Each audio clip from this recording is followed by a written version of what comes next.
Hello everyone, मैं आपका राघव क्रांति कृष्णा। आज हम डिस्कस करने वाला टॉपिक अगर लेबनान में जो बॉम्ब ब्लास्ट हुआ है वो बॉम्ब ब्लास्ट असल में बॉम्ब ब्लास्ट है क्या या नहीं तो नॉर्मल एक घटना है कि उसके ऊपर हम डिस्कस करने वाले हैं। और साथ ही साथ इन सभी चीज़ों के अलावा जो लेबनान के अंदर जो पॉलिटिक्स चल रही है उस पॉलिटिक्स और उनके अंदर की जो टेररिज्म्स और रिलीजन्स के जो सिविल वॉर, इन सभी चीज़ों के अलावा जो अभी जो दुनिया के देशों के द्वारा लेबनान को कंट्रोल करने की जो कोशिश चल रही है, इस तक हम डिस्कस करने वाले हैं। सभी टॉपिक को ध्यान से देखिए क्योंकि जियो पॉलिटिक्स है और वीडियो को पूरी तरीके से देखने की कोशिश करिए और साथ ही साथ अपने चैनल को सब्सक्राइब कर लीजिए। चलिए टॉपिक के अंदर चलते हैं। सबसे पहले अगर हम देखेंगे तो बेरूत ऐसा एक जो लेबनान का जो सिटी है, कैपिटल सिटी बेरूत जो पोर्ट बंदरगाह है, जिस सिटी को पेरिस का यानी दूसरा नाम बोलते हैं, यानी दूसरा पेरिस बोला जाता है मिडिल ईस्ट में। तो इतना सुंदर रहने वाले इस सिटी के अंदर यानी परसों के दिन, मंगलवार के दिन बहुत ही बड़ा बॉम्ब ब्लास्ट हुआ। हमने कई लोगों ने ये अपना सोशल मीडिया में वीडियो वगैरह देखे रहेंगे।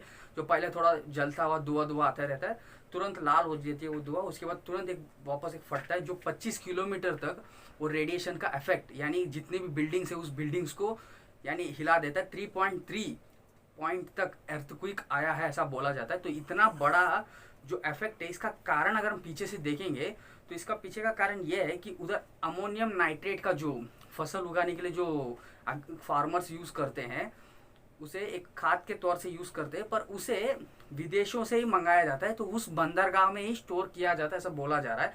जो स्टोर किया वो उस बंदरगाह की जो एक वेयरहाउस यानी दो वेयरहाउस में, दो बिल्डिंगों में इसे स्टोर किया है, जो लगभग 2000 क्विंटल टन से ज्यादा मात्रा में अमोनियम नाइट्रेट से बना हुआ फर्टिलाइजर्स वहां पे था, जो उसके कारण ही ये बहुत बड़ा बॉम्ब ब्लास्ट हुआ है करके बंदरगाह के जो ऑफिसर है, जनरल ऑफिसर, उन्होंने बोला है ये विषय। तो ये विषय को कवर करने के लिए न्यूज मीडिया को मंगलवार के दिन टाइम नहीं मिल पाया कि नहीं पता नहीं, पर इस विषय को यानी कल के दिन 5 बजे इंडियन एक्सप्रेस में इस न्यूज़ को बाहर रिलीज किया गया है। तो 5 बजे शाम के दिन अपनी वीडियो नहीं बनाते, सुबह सुबह वीडियो बनाते, इसके लिए रात में बनाकर सुबह रिलीज कर रहा हूँ इस टॉपिक को। तो इसमें अगर हम देखेंगे तो इसमें बहुत ही ज़्यादा इंटरनल पॉलिटिक्स भी है, क्योंकि उधर लगभग 18 धर्म के लोग रहते हैं। तो आप बोल सकते हैं 18 धर्म, तो उधर जो शिया सुन्नी ऐसे 4 रिलीजन यानी उधर के जो शिया सुन्नी को भी धर्म मानते हैं वहाँ के लोग, तो ऐसे 4 धर्म के लोग मुस्लिम के और 14 धर्म क्रिश्चियन धर्म के लोग रहते हैं। तो इन चीज़ों के अलावा कई कबीले यानी प्रजाति के लोग रहते हैं, अलग अलग जाति के लोग रहते हैं। तो इसमें अंतर युद्ध बहुत ही बड़ा प्रॉब्लम है, जिसमें सबसे ज्यादा जो लोग है वो डोमिनेट उधर सुन्नी मुसलमान वहां पे डोमिनेट किया जाता है। जो डोमिनेट के विरुद्ध में सीरिया के भी गवर्नमेंट ने कई साल तक लीबिया के अंदर के लोगों को सपोर्ट करते आ रहा था, उधर के गवर्नमेंट हटाने की कोशिश कर रही थी। पर इन सभी चीज़ों में थोड़ा डिले करके ये ऐसी याद रख लीजिए, इस ब्लास्ट को अभी ट्रंप जी ने यानी हमारे यूएस के प्रेसिडेंट ने ये बात बोला है कि ये जो ब्लास्ट है ये एक टेररिज्म ब्लास्ट है ऐसा बोला गया है। तो इस विषय के पीछे अगर थोड़ा हम ध्यान से देखेंगे तो इजराइल का बहुत ही बड़ा लिंक है, क्योंकि इजराइल में जो भी मुसलमान, जो पालस्तीना के जो मुसलमानों को जो हिंसा करते हैं यानी उनके ऊपर जो इंसल्ट करते हैं, उनको टॉर्चर करते हैं ऐसा बोला जाता है दुनिया के देशों में, तो उन लोगों के लिए सपोर्ट के लिए लेबनान के अंदर एक टेररिस्ट मूवमेंट बड़ा है, जो एक टेररिस्ट ग्रुप बन गया है। जो वो टेररिस्ट ग्रुप इस पर्टिकुलर अमोनियम नाइट्रेट जो फर्टिलाइजर है, इस फर्टिलाइजर के अंदर से अमोनियम नाइट्रेट को अलग से निकाल कर उसमें बम बनाकर इजराइल में बम ब्लास्ट करते हैं। ये बात को कई सालों से इजराइल बोलते आ रहा था, पर यह बात अभी पक्का हो गया है कि लेबनान में जो बम ब्लास्ट हुआ, ये बात से पक्का हो गया कि लेबनान वाले ही ये अमोनियम नाइट्रेट से ही बॉम्ब क्रिएट कर रहे हैं ब्लास्ट करने के लिए। ये बात पक्का हो गया है।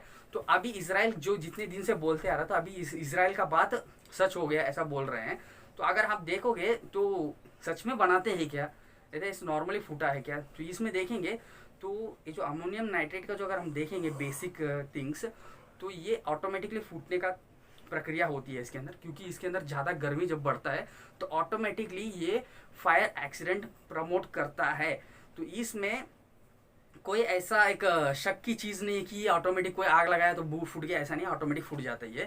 तो ये बात उधर के लोग क्लियरली नहीं बता पा रहे अब तक, क्योंकि लास्ट टाइम जो लास्ट प्रेसिडेंट था जो हरीलाल करके जो था, उन्होंने हरीरी करके जिन्होंने लास्ट प्रेसिडेंट था, उनका भी लगभग 60 साल की उम्र में यानी एक जो वैलेंटाइंस डे फरवरी 14 को 2005 में, उनका भी लगभग ऐसे ही बम ब्लास्ट में ही, यानी उनकी कार जा रही थी सड़क में, ये फोर्ट, पार्लियामेंट, उनका घर, तीनों के बीच में बम ब्लास्ट करके उनको उड़ा दिया गया था।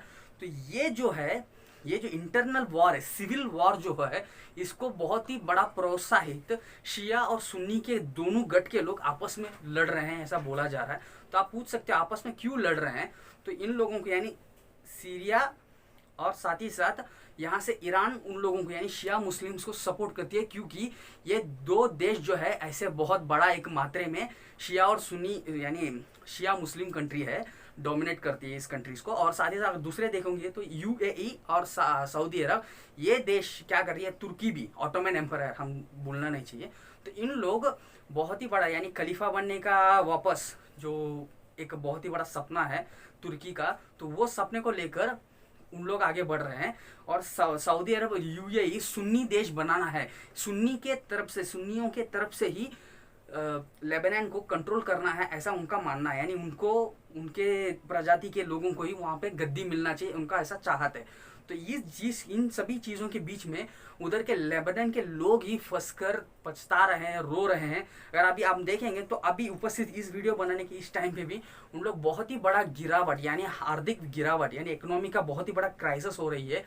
अगर हम देखेंगे तो उनका $1, एक यूएस डॉलर का मुकाबले उनका पैसा लगभग हजारों उनके नोट्स के बराबर है, ऐसा बोला जा रहा है। जो अगर हम देखेंगे तो लगभग उनके देश में 30% लेबनान के लोगों को कामगार नहीं यानी रोजगार नहीं है, ऐसा बोल रहे हैं। तो इसमें कितना हद तक सच है अगर हम देखें तो बहुत हद तक सच है, क्योंकि उन लोगों के अंदर के अंतर युद्ध और साथ ही साथ जो पेट्रोल का अभी क्राइसिस, ये सभी चीज़ को उन लोगों को मार दिया है, ऐसा बोल सकते हैं। जो अभी उपस्थित की जो प्राइम मिनिस्टर है वो बोल रहे हैं कि ये जो चीज़ है इसके वजह से जितने जन मर गए हैं, अभी जो बॉम्ब ब्लास्ट है तो उस बॉम्ब ब्लास्ट को के अंदर कितने जन मर गए हैं, इस बात को हम लोग अभी तक गणित कर रहे हैं, यानी हम लोग अभी तक हिसाब ले रहे हैं। और इतना माल और जान का नुकसान हुआ है, ये बहुत ही बड़ा, यानी अब तक और आने वाले दिन में कभी भी लेबनान के अंदर ऐसा नहीं हो सकता है। यानी हिरोशिमा नागासाकी जितना बॉम्ब ब्लास्ट जितना पावरफुल था, इफेक्टिव था, जो न्यूक्लियर बम, उतना इफेक्टिव ये बॉम्ब है, ऐसा बोला जा रहा है अभी वर्ल्ड मीडियाज में। और साथ ही साथ उनके प्राइम मिनिस्टर भी ये बात बोले हैं। तो इस चीज़ में अगर थोड़ा डीपली अगर हम देखेंगे तो लगभग 25 किलोमीटर तक इसका इफेक्ट 3.3 अर्थक्वेक का है, जैसे मैं बोला। और साथ ही साथ 200 किलोमीटर तक इसके अंदर यानी इस जो पोल्यूशन यानी एक जहरीला हवे में मिलकर 200 किलोमीटर तक फैल गया है। उसमें इजराइल में भी ये हवा पहुंचा और साथ ही साथ सीरिया में भी पहुंचा है, जो कि एक बॉर्डर देश शेयर करने वाला एक देश है दोनों। तो इसके लिए वीडियो टॉपिक क्लियर है। तो ये विषय अभी तक क्लियर नहीं हुआ है कि ये बॉम्ब ब्लास्ट है क्या, नहीं तो नॉर्मल एक इंसिडेंट है क्या करके। हम जल्दी इस टॉपिक के अंदर कुछ भी नया वीडियो आएगी या टॉपिक न्यूज़ आएगा तो उसमें अपन इस चैनल से वीडियो जरूर बनाएंगे। तो आप तक पहुंचाने के लिए सब्सक्राइब कर लीजिए और ये फ्रेंड को आपकी जरूर शेयर कर लीजिए। Until then bye, your Raghav Kranti Krishna.